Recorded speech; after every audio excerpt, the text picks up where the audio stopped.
오늘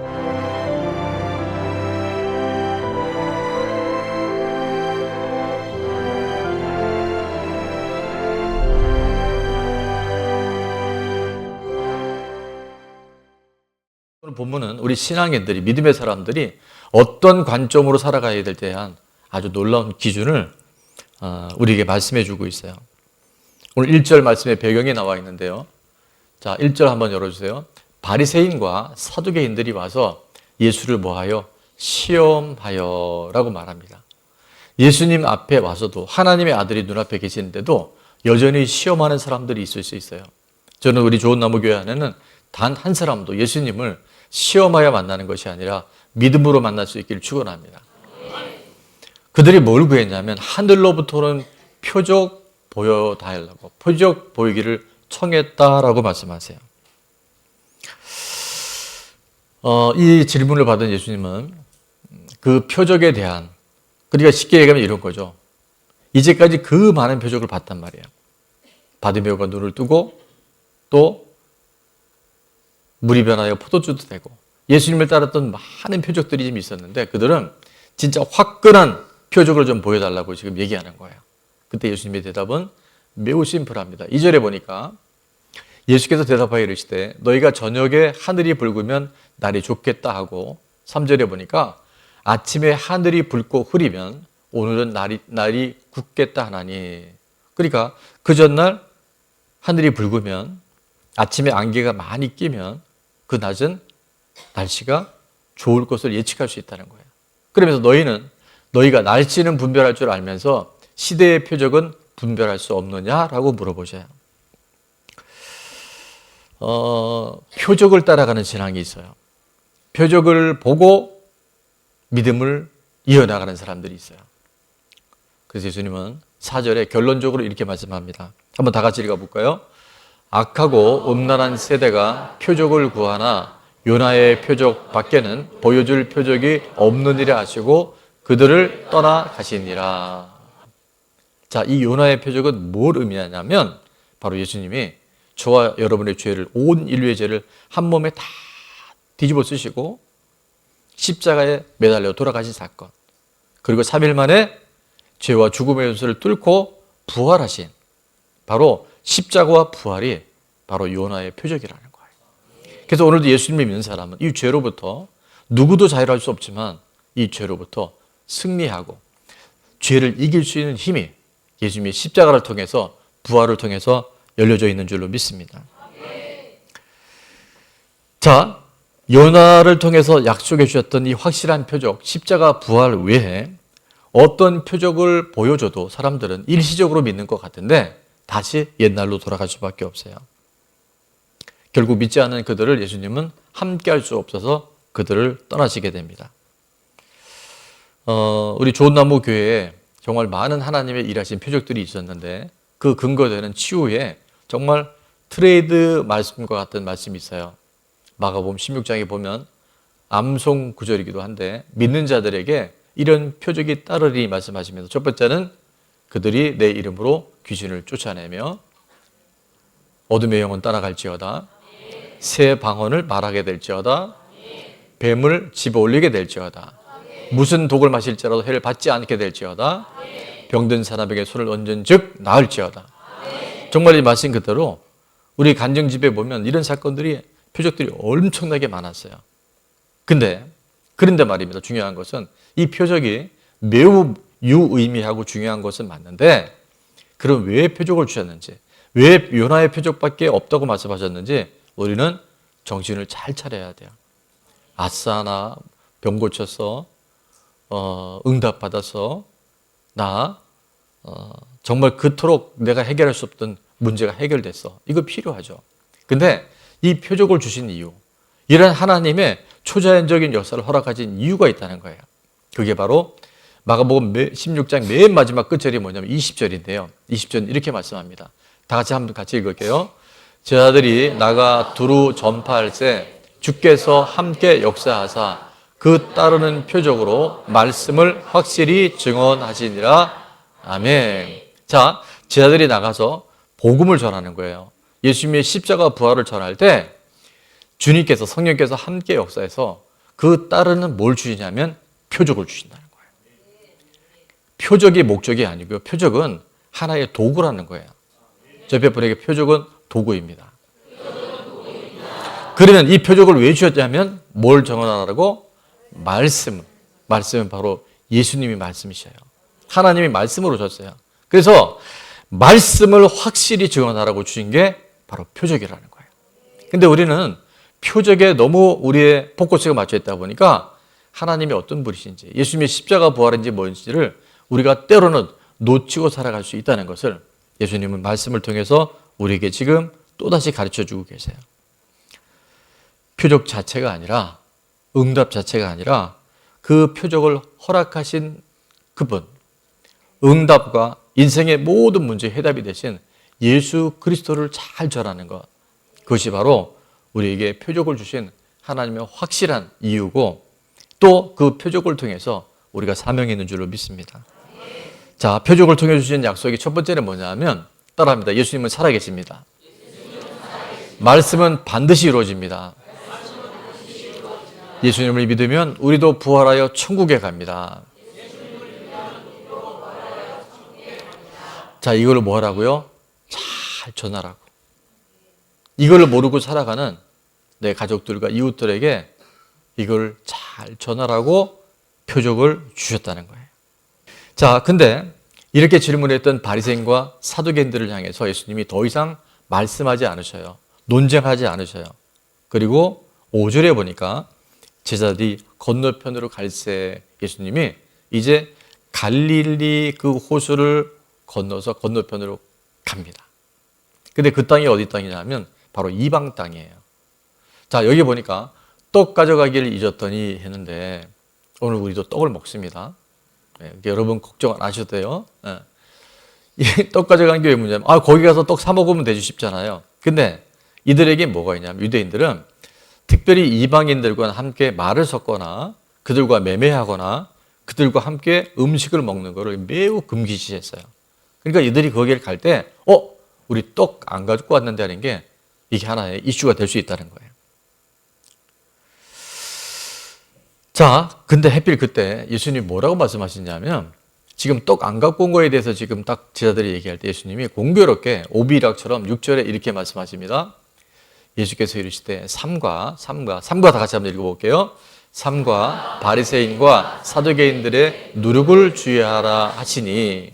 자, 예수님이 지금 바리새인과 사두개인의 누룩을 주의하라 조심하라 이렇게 말씀하셨는데 제자들에겐 지금 뭐가 들리냐면요, 바리새인과 사두개인은 잘 안 들려요. 그냥 뭔가 웡웡웡처럼 들리고 뭐가 들렸냐면 누룩만 들린 거야. 왜냐? 그들이 지금 떡 없는 거에 꽂혀 있기 때문에. 왜 누룩이 중요하냐면 그들은 누룩을 통해서, 누룩은 다른 말 이스트잖아요. 빵을 만들고 떡을 만들 때 이스트가 꼭 필요한 거예요. 그러니까 누룩 그러니까 그들은 빵 이렇게 가버린 거예요. 떡 이렇게 가버린 거예요. 자, 이때 오늘 7절 말씀해 보니까 제자들이 서로 논의했다 이렇게 논의한 단어는요, 영어로 보면 디스큐트라는 단어를 쓰는데 뭐냐면 논쟁했다는 거예요. 그걸로 다툼이 일어났다는 거예요. 왜냐하면 떡 안 가져왔는데 이렇게 얘기했더니 거봐 내가 떡 챙기라 그랬지. 그랬더니 한 제자가 너는 뭐하고 왜 나보고 떡 챙기라 그래. 그러니까 지금 이게 논쟁이 돼버린 거예요. 우리가 떡을 가져오지 아니하였도다라고 얘기할 때 예수님이 이걸 다 보고 계시는 거예요. 예수님 다 알고 계셔요. 자, 8절 다 같이 읽습니다. 예수께서 아시고 이르시되 믿음이 작은 자들아 어찌 떡이 없으므로 서로 논의하느냐. 지금 예수님은 떡 얘기한 게 아니에요. 빵 얘기한 게 아니에요. 믿음이 작은 자들아 어찌 떡 없으므로 논의하느냐. 방금 전까지 어떤 일이 있었냐면요, 오병이어의 사건이 있었어요. 떡 5개와 물고기 2마리로 5,000명이 먹고 12광주리가 남고, 또 떡 7덩이로 4,000명이 먹었던, 그러니까 엄청난 기적들을 지금 봤는데 예수님이 앞에 계신데 지금 그들은 떡 안 가져온 것 같고 지금 서로 논쟁하고 난리가 난 거예요. 예수님의 이 말씀은 뭐냐면 떡이다, 먹을 것이다, 빵이다 그것이 아니라 오늘 바리새인과 사두개인들이 끼치는 너희가 지금 잘못된 영향력을 받고 있는 그들의 옳지 못한 교훈을 조심하라고 말씀하신 것인데 이들은 그렇게 먹을 것에 관심이 꽂혀버렸던 거죠. 그게 어디 나오냐면 11절과 12절 이렇게 설명합니다. 어찌 내 말한 것이 떡에 관함이 아닌 줄을 깨닫지 못하느냐. 오직 바리새인과 사두개인들의 누룩을 주의하라 하시니 자 12절은 다 같이요. 그제서야 제자들이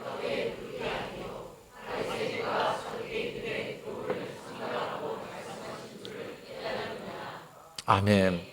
그래서 이게 먹는 떡이 아니고 떡의 누룩이 아니고 뭐라고요? 바리새인과 사두개인들의 교훈. 그들이 지금 끼치고 있는 무언가 믿는 하나님의 사람들에게도 영향을 끼치고 있는 나도 모르게 은근히 그것에 지배를 받는 그 교훈을 삼가하고 조심하라고 지금 말씀하신 거예요. 자, 그래서 저는 오늘 우리가 주의해야 할 누룩을 두 가지로 살펴볼 텐데 첫 번째는 바리새인의 누룩이에요. 따라합니다. 율법주의. 바리새인들의 누룩은 뭐냐면 철저하게 율법주의인 거예요. 율법을 통해서 구원받을 수 있다. 율법을 다 지키면 나는 구원받을 수 있다는 것이 뭐라고요? 그게 율법주의예요.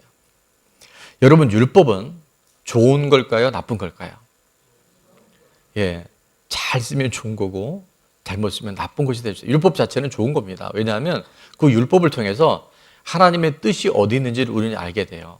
무엇이 죄이고 무엇이 죄가 아닌지를 율법을 통해서 우리는 분별할 수 있어요. 그리고 하나님의 인생을 살아가는 기준이 바로 율법 안에 담겨져 있어요. 그런데 문제는 우리가 십계명뿐만 아니라 나중에 예수님이 이 땅에 오셔서는 나는 계명 지켰다는 걸로 율법 주제가 너무 많으니까 간음의 죄는 간음한 것만 죄가 아니고 여자를 보고 남자를 보고 뭐해야 음욕을 품은 것도 죄라고 말씀하셨어요. 그러니까 우리는 율법을 지킬 수 있어요? 없어요? 못 지키죠. 율법을 완성하러 오신 분이 예수님인데 우리는 율법 지키면 되겠다고 하는 구약에 나오는 바리새인뿐만 아니라 오늘도 그런 현상들이 있을 수 있다는 거예요. 그래서 율법은요, 우리가 죄인이라는 것, 우리의 노력으로는 절대 구원받을 수 없다는 것을 깨달아 주신 것이 바로 율법이라는 거예요. 그래서 이 바리새인들의 율법주의자들의 가장 큰 치명적인 건 뭐냐면 구원은 예수님의 십자가를 믿음으로 예수님의 부활의 사건을 나의 사건으로 믿음으로 전적인 은혜로 구원받아요. 내 공로로 내 행위로 구원받을 수 있다 없다? 절대 없어요. 아무리 내가 죄 안 지려고 해도 우리는 생각하는 자체가 악해요. 태생이 우리는 죄 가운데 출생해서 죄 가운데 살다가 죄 가운데 죽을 수밖에 없어요. 그러나 나의 의의는 오직 믿음으로 말미암아 살리라.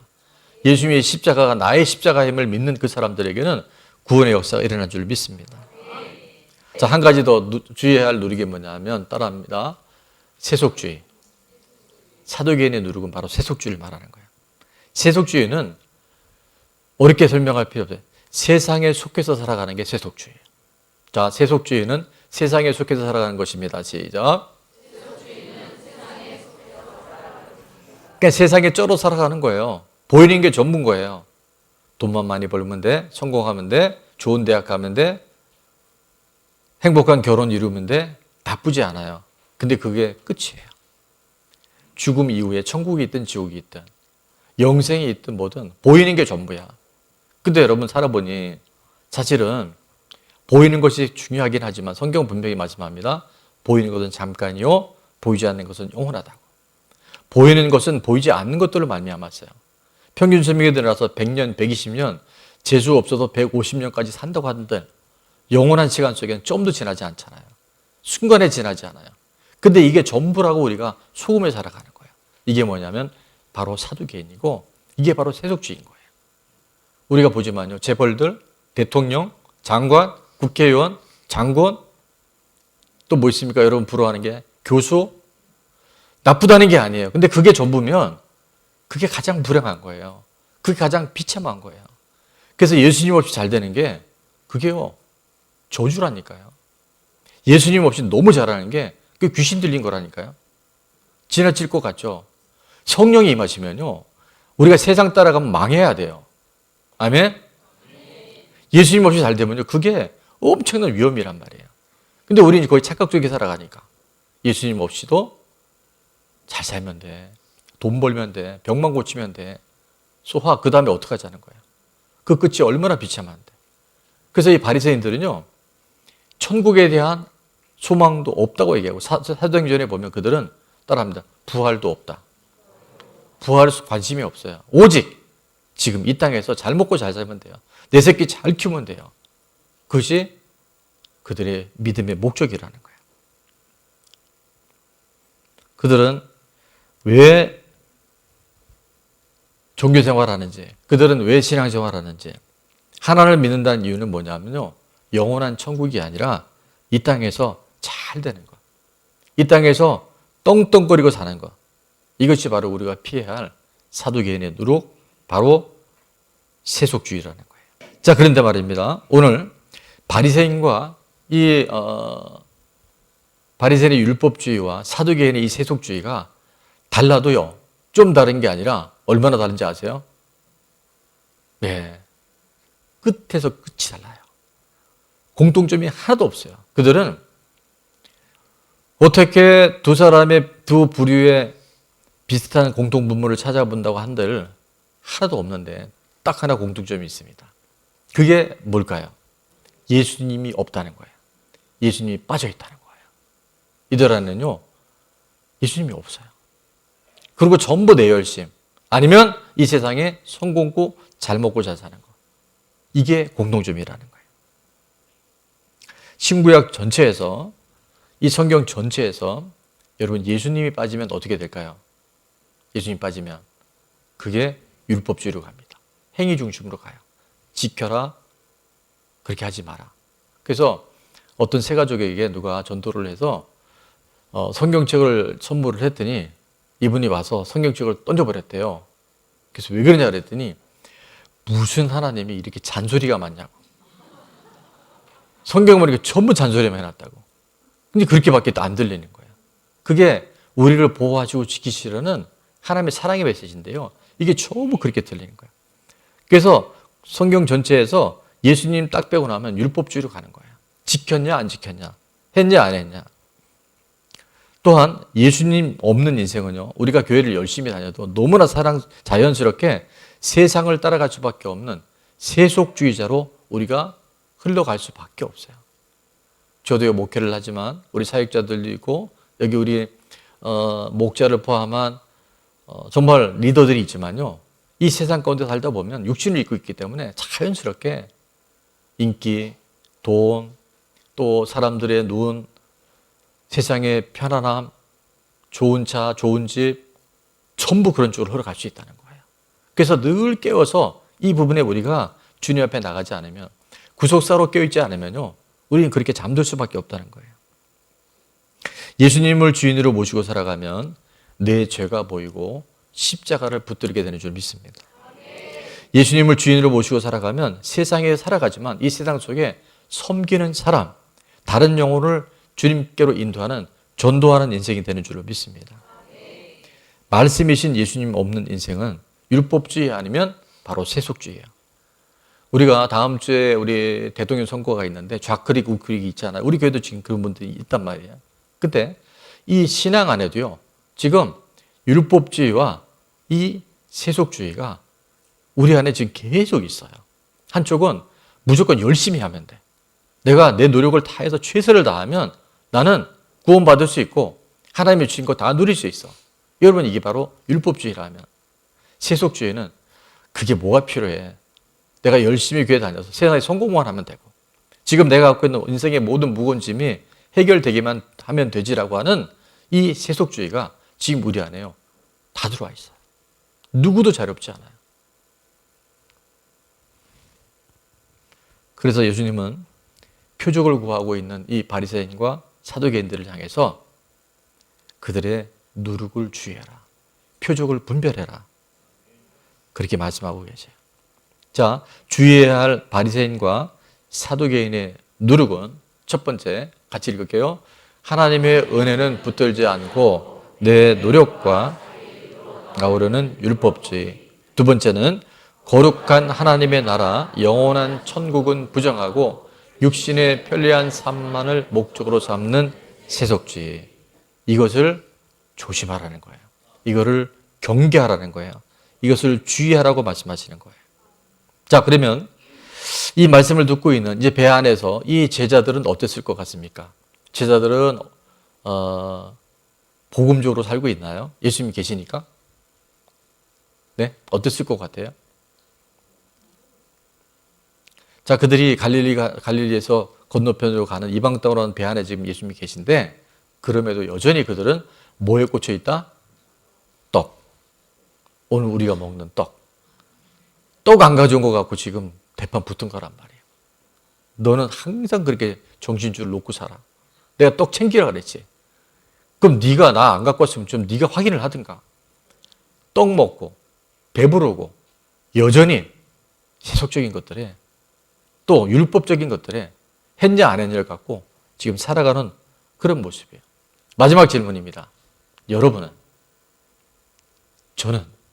여러분 어떠세요? 오늘 좋은 나무 구원의 방주의 배 안에 예수님이 와 계셔요.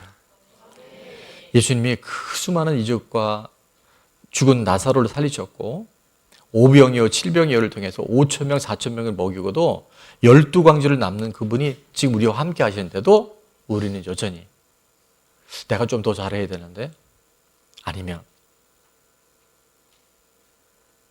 지금 배가 고픈데, 지금 내 안에 문제가 있는데, 그제 우리가 함몰되어져서 예수님 지금 내 앞에 계시고 내 안에 계시고 우리 인생 가운데 와 계심에도 불구하고 주님 없이 살아가는 율법주의, 세속주의, 우리 안에 피해갈 수 없는 거예요.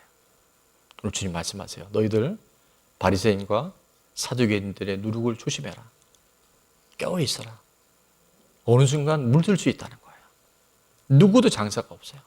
그래서 우리가 이 구속사로 살아간다는 것은요, 내가 할 수 있는 것이 아무도 없고 나는 모든 것이 죄인가. 내 죄가 내 고난보다 훨씬 크다는 걸 깨닫고 주님 앞에 겸손하게 나가기 시작하잖아요.